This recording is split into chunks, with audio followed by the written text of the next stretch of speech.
la seconde partie de mon livre constitue le cœur historique, hein, les grandes dates de l'histoire du Burundi, d'Ingomaï Burundi.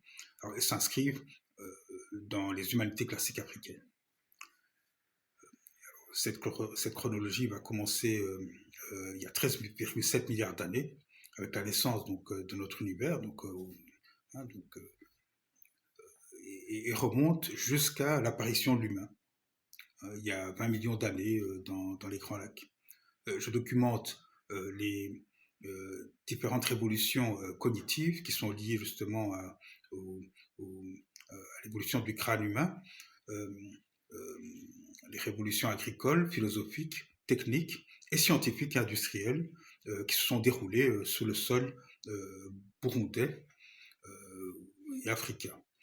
Hein, donc passant par des outils de pierre découverts à Muyinga il y a 500 000 ans, passant par l'os de le Bembo, hein, plus du côté de l'Afrique du Sud, il y a 37 000 ans, puis les premiers systèmes de comptage donc, au monde, notamment l'os d'Ishango, ici juste à côté, donc près au RDC, il y a 25 000 ans, avec les 4 opérations donc, mathématiques.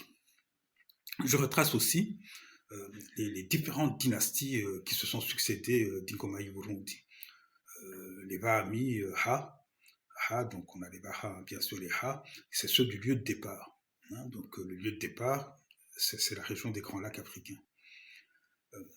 Avec les Baha, donc les Migargo tels que les Baha, les Avalengue, Avega, et les Bahanza, qui régneront donc jusqu'en 1966.